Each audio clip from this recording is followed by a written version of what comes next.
The massive alien ship appeared above Earth like a dark mountain floating in space. Its metal hull stretched for miles, covered in weapons that could destroy entire cities with a single shot. Behind it, thousands more ships waited in the darkness, between the stars. On the space station orbiting Earth, Ambassador Lee Hyun stood in the communication room.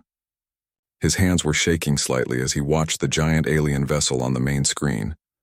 Around him, other humans whispered nervously to each other. Everyone knew this day might come, but nobody was ready for it. The screen flickered, and suddenly, the room filled with a hologram of the alien commander. He was tall and thin, with 4 glowing eyes and skin that looked like polished metal. His voice came through the speakers like grinding stone. "I am High Admiral Vextar of the Dominion Fleet," the alien said. His words were cold and final. "I speak for the most powerful military force this galaxy has ever known."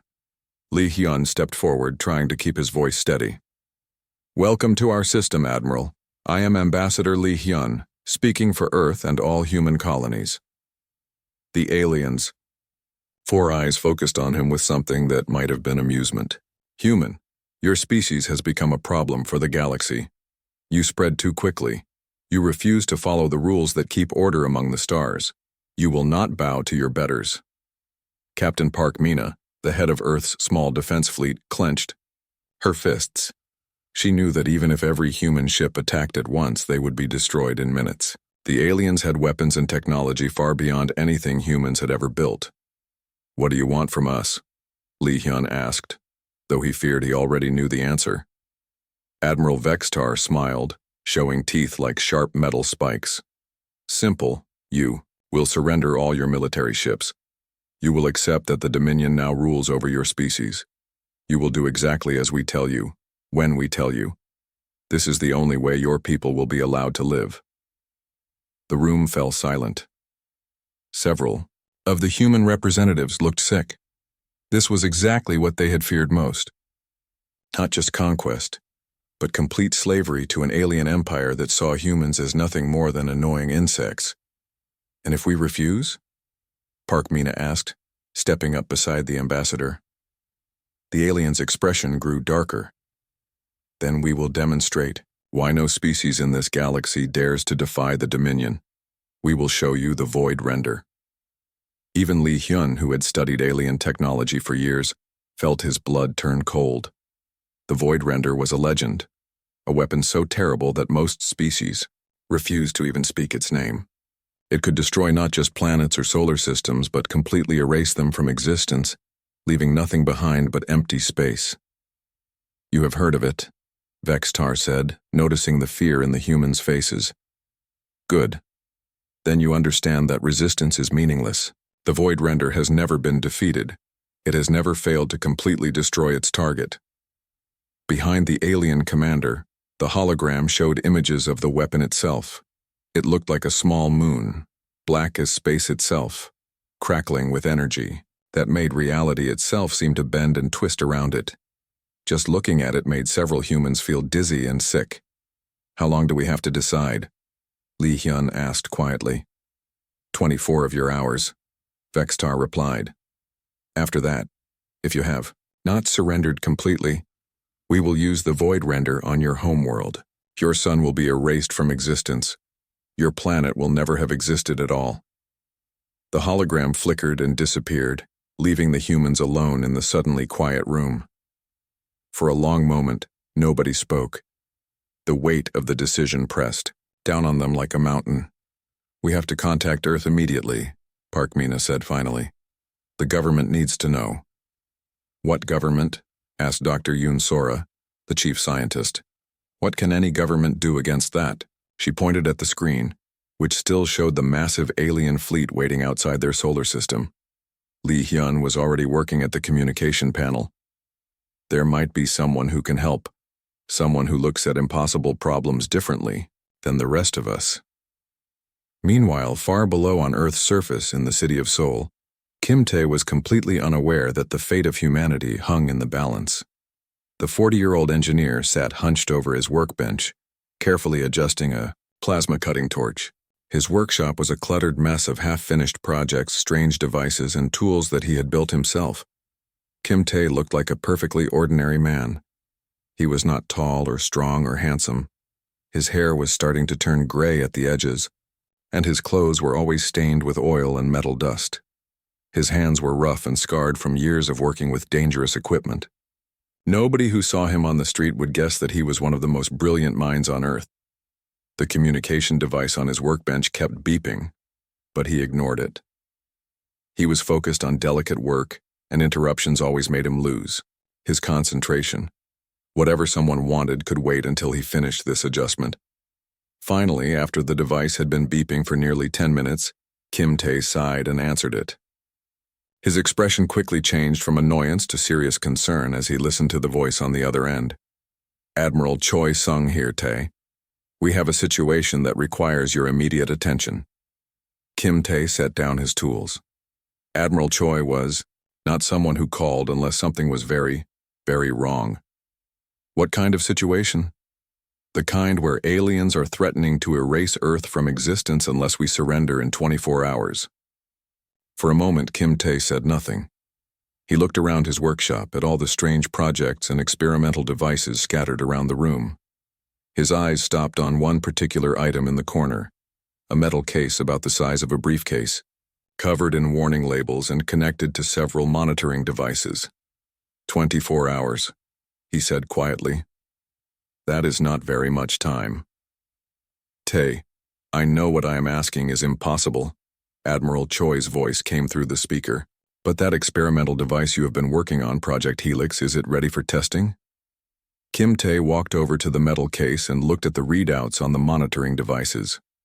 Numbers scrolled across small screens, showing energy, levels and quantum measurements that would have been meaningless to most people. To him, they told a story of something that had never been tried before, something that could either save humanity or destroy them all. "Define ready," he said finally. There was a pause on the other end of the communication. "Tae, please. You?" "No, I would not ask if there was any other choice. The entire alien fleet is out there waiting. They have weapons we cannot fight. They have technology we cannot match. You are our only hope." Kim Tae continued staring at the device in the corner. It represented months of work, thousands of calculations, and theories that most scientists thought were impossible. He had never tested it at full power. He was not even completely sure it would work without destroying everything within 100 miles. But sometimes, when faced with impossible odds, the only choice was to try something impossible in return.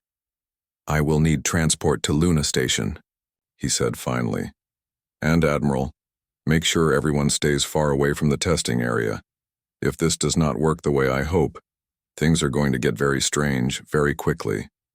As Kim Tae began gathering his equipment and preparing for what might be humanity's last chance, the alien fleet waited patiently in the darkness of space. High Admiral Vextar was confident that the humans would see reason and surrender. No species had ever found a way to fight the Dominion's superior technology, but Vextar had never encountered a human engineer who looked at impossible problems and wondered what would happen if the basic rules of the universe worked just a little bit differently. The countdown to humanity's deadline had begun. Kim Tae's small transport ship looked tiny next to the massive military vessels at Luna Station. The moon base was humanity's most advanced research facility, built deep inside ancient craters and protected by the strongest shields Earth's technology could create. But even these defenses seemed useless against the alien fleet waiting just beyond the edge of their solar system. 18 hours remained until the Dominion's deadline when Kim Tae docked at the station. He carried with him the metal briefcase that contained Project Helix, walking carefully to avoid jarring the delicate equipment inside. The device had taken him 2 years to build, working mostly alone in his cluttered workshop in Seoul. Dr. Yoon, Sora met him at the airlock. She was the head of the theoretical physics department, one of the smartest people on Luna Station, but even she looked exhausted and worried. Her usually neat appearance was disheveled from working without sleep for the past day. "Please tell me you have good news," she said as they walked quickly through the station's corridors. Kim Tae adjusted his grip on the briefcase. "I have news. Whether it is good or not depends on how you look at it. They entered the main laboratory, where dozens of Earth's best scientists and military officers had gathered. Everyone looked up hopefully as Kim Tae entered.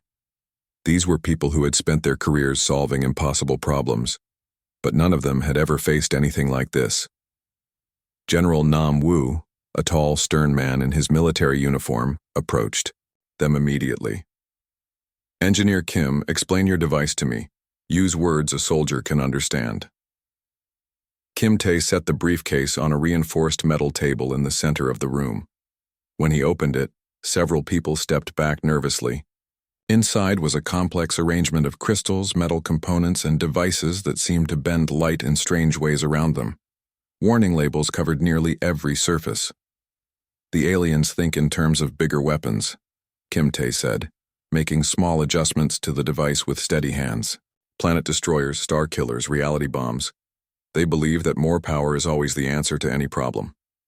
Dr. Yoon leaned closer, studying the device's intricate design. "And this is different how?" "This is not about power," Kim Tae replied. "This is about elegance. They want to destroy solar systems. I want to change how the universe works." He activated a holographic display that showed complex mathematical models floating in the air above the device. Most of the people in the room could not understand the equations, but they could sense the importance of what they were seeing. General Nam frowned as he tried to follow the explanation.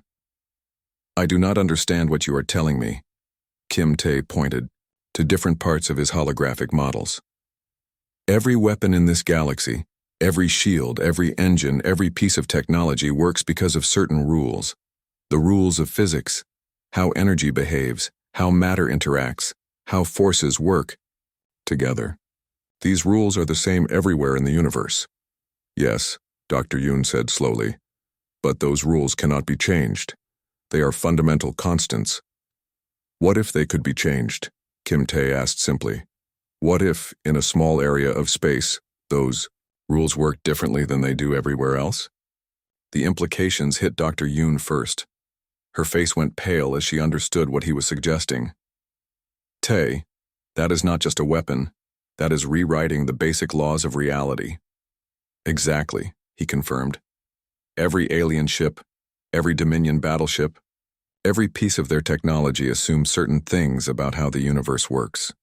The strength of gravity, the speed of light, how electricity flows, how atoms hold together. All of their machines were built expecting these things to always be the same." General Nam's eyes widened as understanding dawned on him. "And if those things suddenly changed, their technology would stop working," Kim Tae finished. "Not just stop working, it would become impossible for their technology to work at all." A young lieutenant named Park Jin spoke up from across the room. "But would not our technology stop working too?" Kim Tae smiled slightly. "Human technology is different. We build things that can adapt, that can work under changing conditions. We have always had to improvise and make do with whatever we could find.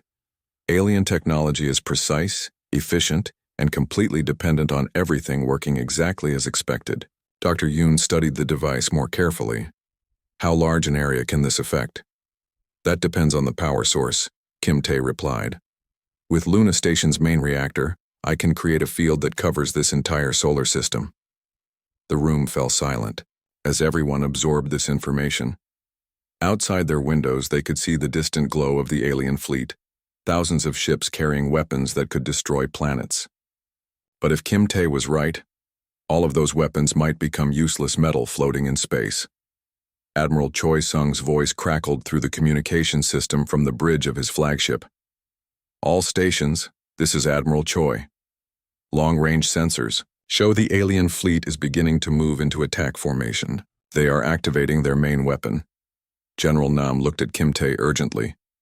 "How long do you need to prepare your device?" Kim Tae was already connecting cables from his briefcase to Luna Station's power systems. "Give me 4 hours to make the final connections and run the calculations. But General, I need to warn you about something important." "What is it?" "Once I activate this device, there is no way to turn it off quickly. The effect will last for several months at minimum.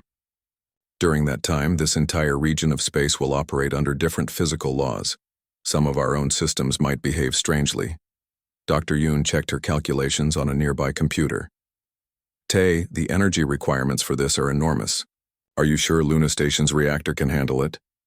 The reactor only needs to start the process, he explained while working on the device's connections. Once the field is established, it will sustain itself by drawing energy from the quantum fluctuations in empty space. It is actually more efficient than you might think. 14 hours remained on the alien deadline when the first reports came in from Earth's outer sensor stations. The Dominion fleet was moving, their massive ships slowly arranging themselves in attack formation around the edge of the solar system. At the center of their formation, the terrible Void Render was beginning to charge its reality-destroying weapon. On Luna Station, Kim Tae worked with quiet concentration, connecting his device to systems that had never been designed for this kind of use. Around him, teams of technicians and scientists assisted however they could, but most of the work had to be done by Kim Tae himself. Only he fully understood how the device worked. Captain Park Mina's voice came through the communication system from her destroyer in Earth's defensive fleet. Luna Station, this is Seoul's Pride. We are reading massive energy buildup in the alien formation. Their main weapon will be ready to fire in approximately 12 hours. General Nam looked at Kim Tae, who was still working calmly on his device, despite the countdown to humanity's possible extinction. Engineer, can you be ready in time? Kim Tae paused in his work and looked up at the general. Sir, I have been working on impossible problems my entire career. This is just another engineering challenge that needs to be solved before a deadline. He returned to his work, his steady hands making precise adjustments to equipment that might save his entire species. Around him, the best minds on Luna Station watched and waited, knowing that humanity's fate rested in the hands of one quiet engineer who refused to accept that any problem was truly impossible to solve.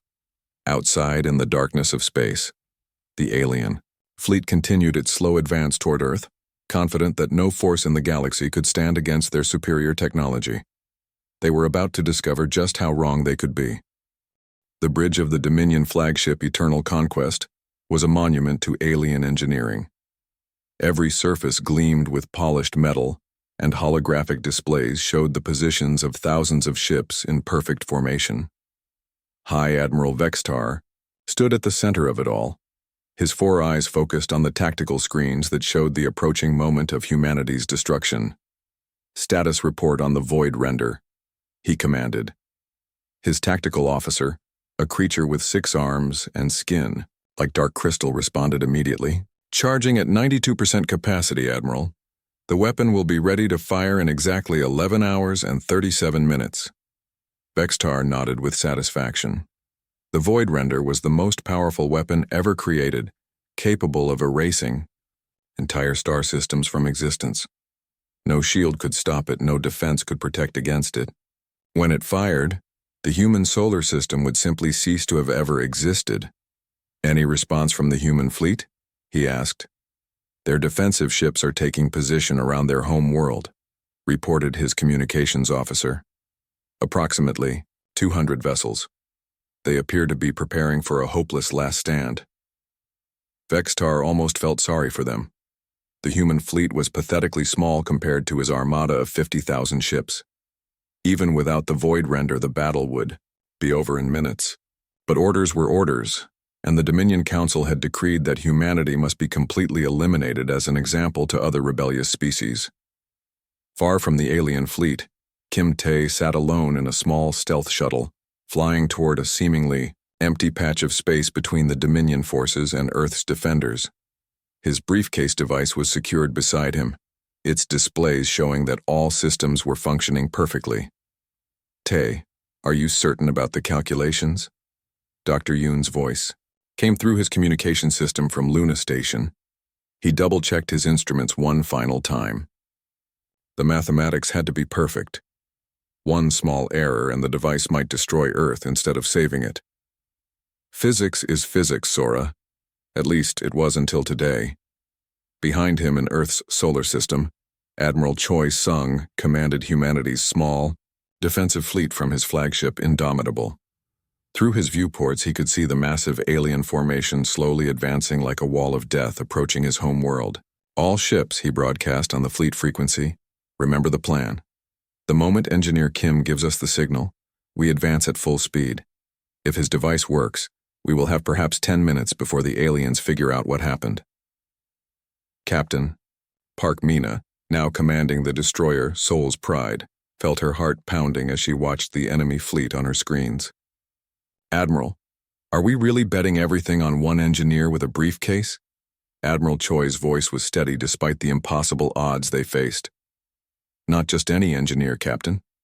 The man who solved artificial gravity. The man who made faster than light communication possible. The man who looks at problems everyone else calls impossible and asks what would happen if the universe worked differently. In his shuttle, Kim Tae reached the coordinates he had calculated as optimal for his device. Through his small viewports, he could see the distant glow of the alien fleet, so vast it looked like a new constellation in the darkness of space. Somewhere in that massive formation, the Void Render was preparing to erase his entire species from existence. Kim Tae opened his briefcase and made the final adjustments to his device. The machine hummed quietly, its crystals beginning to glow with soft blue light. Energy readings climbed steadily as the device prepared to do something that had never been attempted before in the history of the galaxy. This is going to feel very strange, he said to himself, then pressed the activation button. The effect was not visible to human eyes. There was no explosion, no flash of brilliant light, no dramatic display of cosmic power. Instead, something far more fundamental happened. Reality itself quietly shifted, like a vast machine changing gears. Throughout the Dominion fleet, warning alarms began sounding within minutes. On the bridge of the Eternal Conquest, High Admiral Vextar watched in growing confusion as his weapon systems flickered and went dark. Engineering reports flooded in from across his massive armada. Fusion reactors were failing, energy weapons were shutting down, even basic life support systems were struggling to function. "What is happening?" Vextar demanded, his voice sharp, with the first hint of fear he had felt in decades. His chief scientist, a being called Vortag, whose massive brain was visible through his transparent skull, stared at his instruments in disbelief. "Sir, the fundamental constants are changing. Gravitational force is fluctuating. The electromagnetic spectrum is shifting. Even basic quantum mechanics appears to be operating under different rules." "That is impossible." "Sir, all of our technology was designed assuming that certain physical laws would never change. The speed of light, the strength of atomic forces, the behavior of subatomic particles. Our computers cannot even process what they are detecting, because the mathematics no longer make sense." Across the Dominion fleet, catastrophic failures began cascading from ship to ship. The mighty dreadnoughts that had conquered 100 worlds found their engines sputtering and dying. Energy shields collapsed as the forces that powered them ceased to function properly. Weapons that could crack planets became nothing more than expensive metal sculptures. Most terrifying of all, the Void Render itself, the ultimate weapon that had never failed to destroy its target, simply stopped working. Its exotic matter core, which required precise control of forces that no longer behaved as expected, became unstable and had to be emergency shut down to prevent it from destroying the Dominion fleet itself. Kim Tae's voice suddenly cut through. The chaos broadcast on all frequencies with a signal that somehow penetrated the electromagnetic disruption affecting alien communications. "Attention Dominion fleet. This is Engineer Kim Tae of Earth. I believe you wanted to discuss new terms for our relationship." On the bridge of his crippled flagship, High Admiral Vexitar stared at the communication screen in shock. His translators were barely functioning in the altered physics, but they managed to render the human's words understandable. "Human, what have you done to us?" "I have changed the rules of the game," Kim Tae replied calmly from his small shuttle, which continued to move smoothly through space while alien ships drifted helplessly around it. "Your technology assumed the universe worked one way.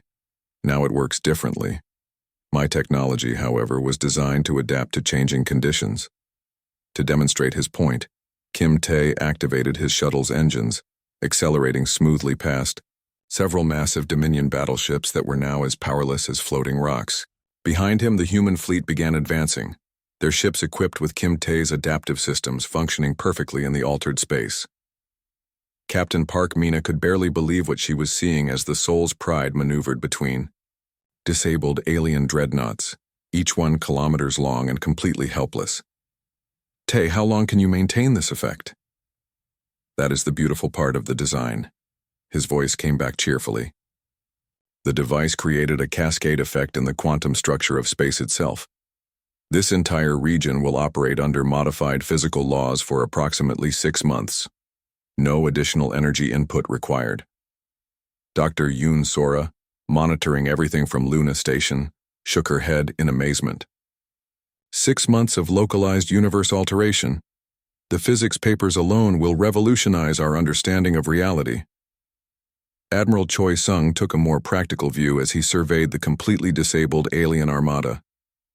6 months is more than enough time. Admiral Vextar, I know you can hear me. I think we need to discuss new arrangements. On his darkened bridge, surrounded by failed systems and the wreckage of his fleet's technological superiority, High Admiral Vextar found himself in the unprecedented position of being completely outgunned by a species he had considered primitive, insects only hours before. I hear you, human, he said quietly, his voice carrying none of its former arrogance. I am Admiral Choi Sung of the Earth Defense Force, came the reply. I believe the terms of our previous conversation need to be reconsidered. Vextar looked around his command center, at the dead screens and failed systems, at the small human vessels moving confidently through space that no longer obeyed the familiar laws of physics. For the first time in his military career, he was forced to ask a question he had never expected to speak. What are your terms? The transformation was complete and terrifying in its scope. Across a sphere of space that included the entire human solar system, the fundamental laws of reality had been rewritten by one engineer with a briefcase-sized device. The Dominions, mighty void render, moments away from erasing Earth from existence, now sat as lifeless as a broken toy in the darkness of space. High Admiral Vextar stood in his command center, watching helplessly as ship after ship in his great fleet went. Completely dark, emergency lighting cast strange shadows across his face as he realized the full extent of what had happened. The Eternal Conquest itself was running on backup power, its main systems incomprehensible under the new rules of physics. Give me a full damage assessment, he ordered, though he already dreaded the answer. Vortag, his chief scientist, worked desperately at instruments that now gave readings that made no sense. Sir, within this region of space, fundamental constants have shifted. The fine structure constant has changed by 0.3%. Gravitational attraction is fluctuating. The speed of light appears to vary depending on location and direction. Explain this in terms I can understand, Vextar snapped. Our weapons cannot function. Our shields cannot operate. Our engines barely work at minimum power. Even our communication systems are failing because electromagnetic radiation no longer behaves as our technology expects. From his small shuttle, Kim Tae broadcast again on all frequencies, his signal somehow cutting through the chaos that was disrupting alien communications systems throughout the fleet. Attention all ships. This is Engineer Kim Tae. Please do not be alarmed. The changes to local physics are temporary and will not cause permanent harm to living beings. Vexitar's communication officer managed to establish a weak connection. Human? Engineer, what exactly have you done to us? Kim Tae's voice came back calm and almost friendly. I have created what we might call a localized universe modification. Think of it as a bubble of space where different rules apply. Your technology was designed for the old rules. Mine was designed to work under variable conditions. To demonstrate his point, Kim Tae smoothly accelerated his shuttle between two massive Dominion battleships, both of which were drifting powerless in the modified space. His engines worked perfectly while theirs could barely maintain life support. Meanwhile, the human fleet advanced through the field of disabled alien ships like sharks, swimming through a school of stunned fish. Admiral Choi Sung coordinated the A movement from his flagship, watching in amazement as humanity's small force took control of a battle they should have lost within minutes. All ships maintain safe distances from the alien vessels, he broadcast. Some of their systems may still be partially functional. Captain Park Mina guided her destroyer, Soul's Pride, carefully past a Dominion dreadnought that was 10 times larger than her ship, but completely helpless. Admiral, I am reading massive structural failures throughout their fleet. Some ships are beginning to break apart as their exotic matter systems collapse. The implications struck Vextar like a physical blow. Vortag, how long before we start? Losing ships entirely? His scientist checked the readings with growing alarm. Sir, 17 ships are already showing critical structural damage. Their hulls were reinforced with materials that require precise electromagnetic field control. Without that control, the materials are reverting to their base components. And crew casualties? Life support is failing on 43 ships. We have perhaps 2 hours before we start losing people. High Admiral Vexitar, who had commanded fleets in a dozen major battles, found himself facing a situation no military academy had ever prepared him for. His mighty armada was not being destroyed by superior firepower, but by the simple fact that their own technology could no longer function in this strange bubble of altered reality. Open a channel to the human fleet, he ordered reluctantly. Admiral, Choi Sung's face appeared on the main screen, and Vextar was struck by how ordinary the human looked compared to the cosmic forces he now commanded. Admiral Vextar, I believe we have something to discuss. Admiral Choi, my fleet is experiencing critical system failures. We have crews in immediate danger of life support failure. I am prepared to negotiate. There was a pause as Choi Sung consulted with his officers. What kind of negotiation did you have in mind, Admiral? Vextar looked around his darkened command center, at displays that showed thousands of his ships drifting helplessly in space that no longer obeyed familiar laws. You have demonstrated that resistance to your species would be inadvisable. What are your terms for allowing my fleet to withdraw? Our terms are simple, Admiral Choi replied. You will leave our solar system immediately. You will inform the Galactic Council that humanity has no interest in being anyone's vassals, and you will ensure that no Dominion fleet ever threatens Earth again. And if we agree to these terms, Kim Tae's voice cut into the conversation, then I will assist with evacuating your crews from the ships that are experiencing critical failures. No one needs to die today. Vextar was stunned. You would help us? Admiral, your ships are breaking apart because their technology cannot adapt to changed conditions, Kim Tae explained patiently. Your crews are in danger through no fault of their own. Of course we will help them. As if to demonstrate the point, human rescue ships began moving toward the Dominion vessels that were in the most immediate danger. Captain Park Mina's destroyer was among the first to reach a failing alien cruiser. Soul's Pride to Dominion vessel Karthak, she broadcast. We are prepared to begin emergency evacuation of your crew. Please prepare your people for transport. The alien captain's response came through weakly. Human ship, why are you helping us? We came here to destroy your world. Park Mina's reply was simple. Because it is the right thing to do. Those are people over there, not just enemies. Across the battlefield, human ships moved to assist their former attackers, evacuating crews, from failing vessels and providing emergency supplies to ships whose life support was struggling in the altered physics. It was perhaps the strangest rescue operation in galactic history. High Admiral Vextar found himself aboard a human medical transport, receiving treatment for injuries sustained when his flagship lost artificial gravity. The human medic treating him worked with professional care despite the fact that Vexitar had come to exterminate her species only hours before. I do not understand your people, he said to Captain Park Mina as she supervised the rescue operations. We were prepared to commit genocide against your entire species. Why save our lives? She looked at him with something that might have been pity. Because that is who we are. We do not become monsters just because someone else chooses to be one.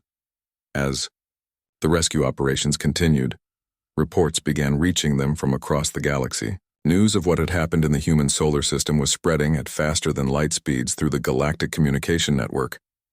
Dr. Yoon Sora's voice came through from Luna Station. Tay, we are receiving transmissions from dozens of our worlds. Some species are calling this impossible. Others are calling it the most terrifying development in galactic history. And the Galactic Council? Admiral Choi asked. Emergency session called. They want to speak with us immediately. Kim Tae sighed as he looked out at the debris field that had once been the most powerful military force in known space. I suppose we should take that call. But first, let us finish helping these people. Politics can wait until everyone is safe. As human ships continued their rescue operations among the disabled alien fleet, word of humanity's impossible victory spread throughout the galaxy. In council chambers and military headquarters across 1,000 worlds, the same question was being asked. If humans could change the fundamental laws of physics itself, what else might they be capable of? The balance of galactic power had shifted, in a single day, changed by one quiet engineer who had decided that impossible problems just needed creative solutions. The rescue operation continued for 18 hours, making it perhaps the most unusual event in recorded galactic history. Human ships moved methodically through the field of disabled Dominion vessels, evacuating thousands of alien crew members, whose technology had simply stopped working in the altered region of space. Kim Tae coordinated the entire effort from his shuttle, his voice calm and professional, as he directed rescue teams to the ships in greatest danger. Soul's Pride there. Is a Dominion destroyer losing atmosphere at Sector 12. Indomitable, I need you at the coordinates I am sending. That battlecruiser's artificial gravity generator is failing. The engineering challenges were enormous. Human ships had to dock with alien vessels whose airlock systems no longer functioned properly.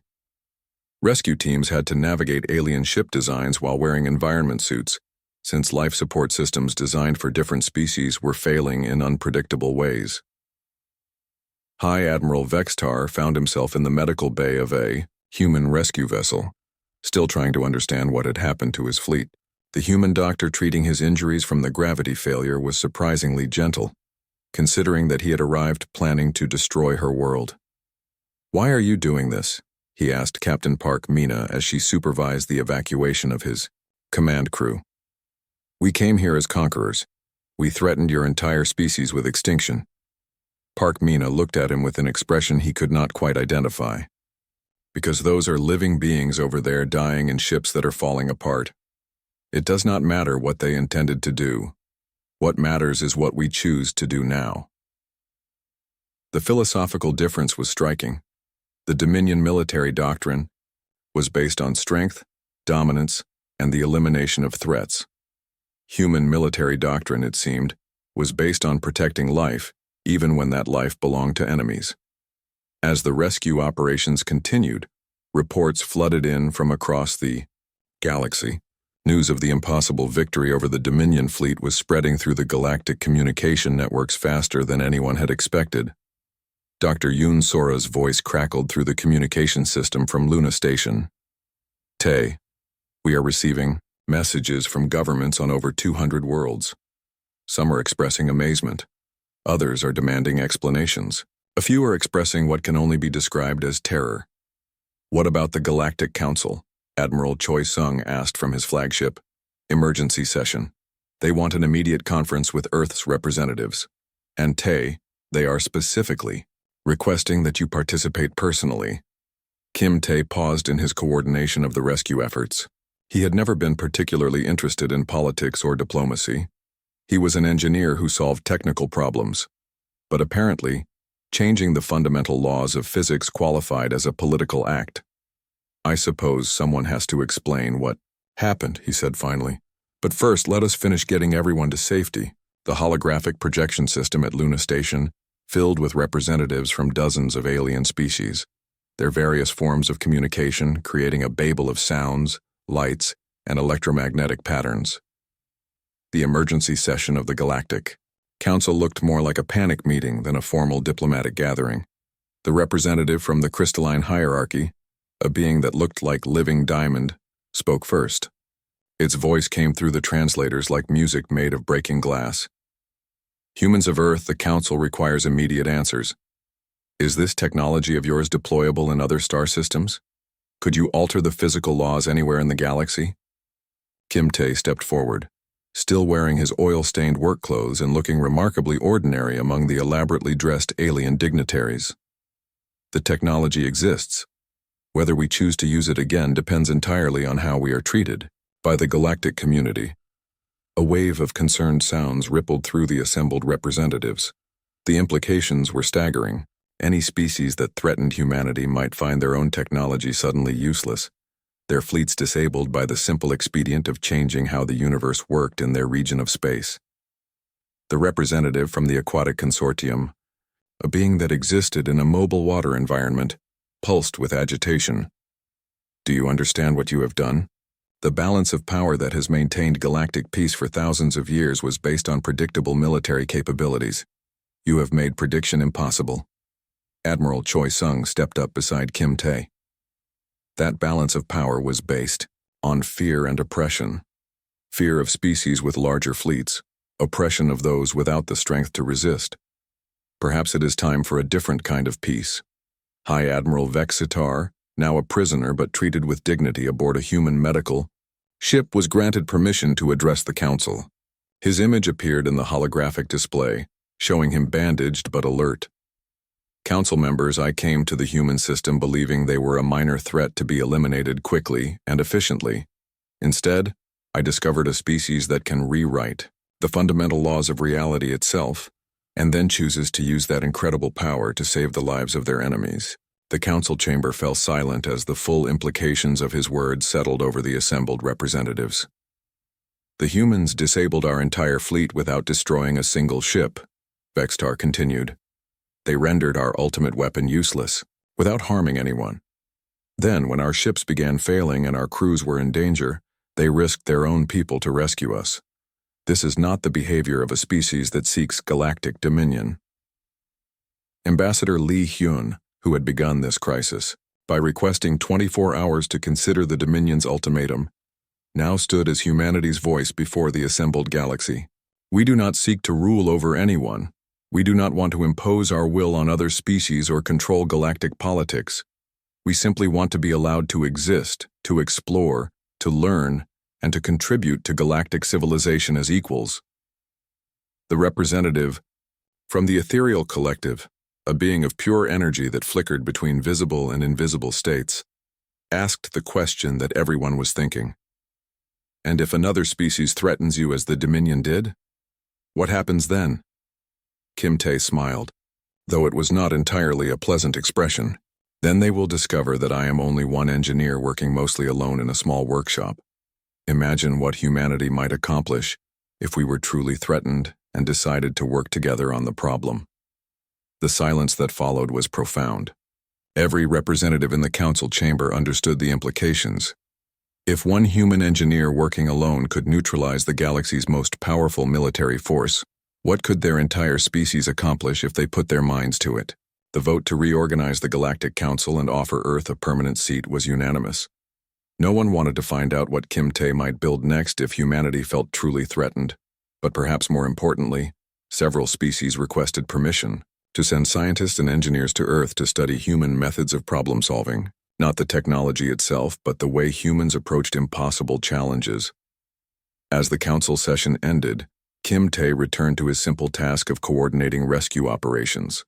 To him, the political implications were less important than making sure everyone made it home safely. Tae, Dr. Yoon called to him as he prepared to return to his shuttle. Do you realize what you have done? You have changed the entire balance of galactic civilization. He paused at the airlock and looked back at her. I solved an engineering problem. The rest is just people deciding how to react to the solution. Outside in space, human and alien ships worked side by side to complete the massive rescue operation, while the altered physics of the region continued to demonstrate that the universe was far more flexible than anyone had previously imagined. 6 months later, as the exotic physics effects finally faded and normal spacetime reasserted itself throughout the Sol system, the galaxy had changed in ways that no one could have predicted. The Dominion Accord, once the supreme military power among the stars, had restructured itself from a conquering empire into a defensive alliance. The Galactic Council had been completely reorganized, with Earth holding not just a seat, but a position of quiet influence that nobody dared to challenge. But the most significant changes were often the smallest and least visible. In his workshop, in Seoul, the same cluttered space where he had built the device that changed everything, Kim Tae worked on his newest project. The device on his workbench was no larger than a wristwatch, but it contained technology that could generate localized alterations to physical laws within a small area. Dr. Yoon Sora found him there, bent over his work with the same focused intensity he had always shown. Her hair was grayer now, and she carried herself with the quiet authority of someone who had become one of the most respected physicists in galactic history. "The Council is asking about defensive applications again," she said, settling into a chair across from his workbench. "They want to know if the technology can be shared with other species for protection against aggressors." Kim Tae looked up from his delicate work, his hair now more gray than black, his hands still steady despite the months of stress and constant work. "What do you think we should tell them?" "I think that decision is far above my authority level," she replied honestly. "I am just a physicist who studies how the universe works. You are the one who figured out how to change how it works." Kim Tae set down his tools and considered the question seriously. "The technology itself is not the real issue. Any species with sufficient understanding of quantum mechanics and exotic matter manipulation could eventually develop something similar. Then what is the issue?" "The wisdom to use it properly," he said simply. "This technology is not like building a bigger gun or a stronger shield. It changes the fundamental rules that govern reality. In the wrong hands, it could destroy entire regions of space permanently." Admiral Choi Sung entered the workshop, having to duck slightly to fit through the doorway. Age had touched him as well, but his bearing remained strong and confident. "Kim Tae, we have visitors who would like to speak with you." Behind the Admiral came an unexpected figure, former High Admiral Vextar, no longer in military uniform but wearing simple civilian clothing that looked strange on his tall alien frame. He moved carefully, still not entirely comfortable in human spaces, but his expression showed none of the arrogance he had displayed 6 months earlier. "Engineer Kim," Vextar said formally, "I hope I am not interrupting important work." Kim Tae gestured to his cluttered workbench. "I am always working on something. What brings you to Seoul, former Admiral?"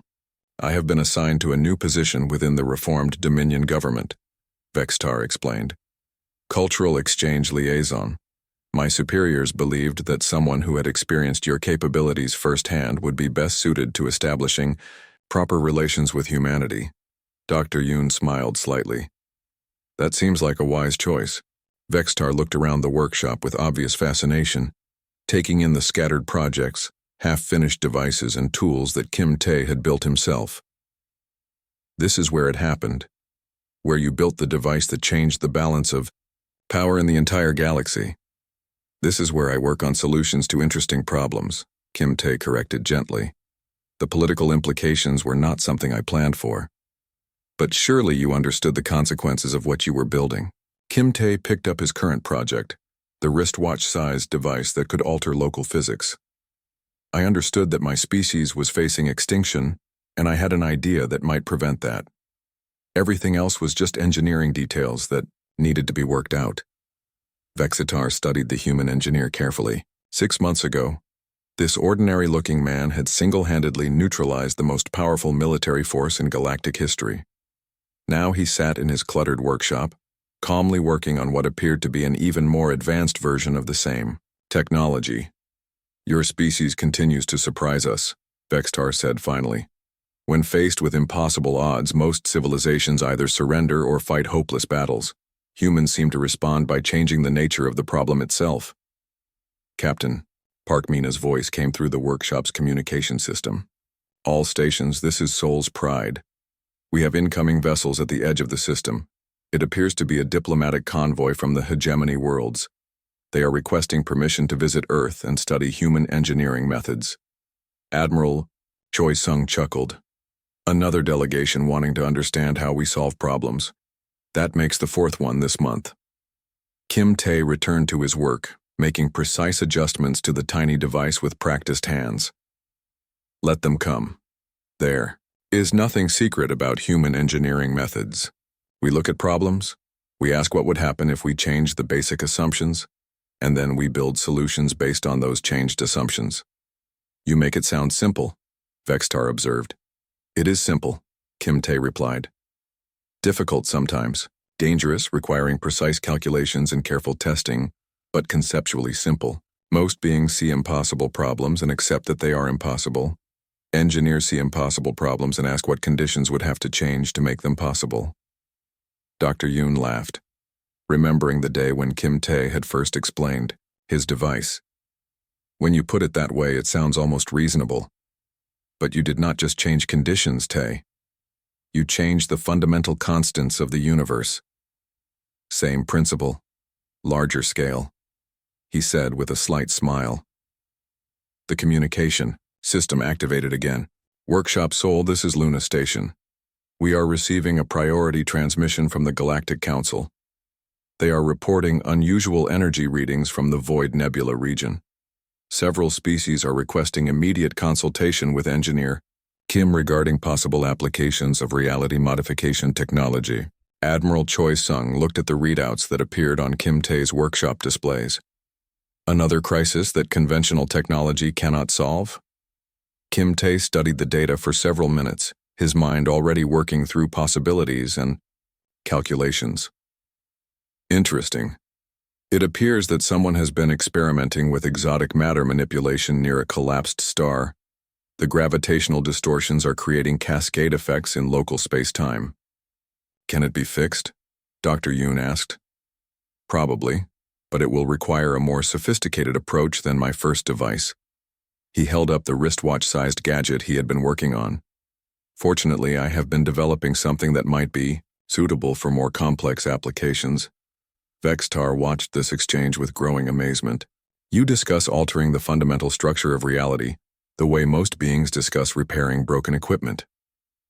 Reality is just another system that can be understood and modified if you have the right tools and sufficient understanding of how it works, Kim Tae explained as he began gathering equipment for what would apparently be another impossible mission.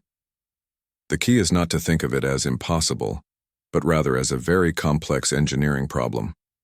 Outside the workshop windows, spacecraft from dozens of different species could be seen approaching Earth's orbital facilities.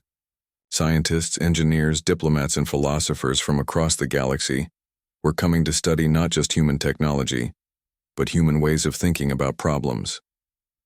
As Kim Tae prepared for his next mission to solve another impossible crisis, he reflected on how much had changed in 6 months. The galaxy no longer operated under the old rules of might making right.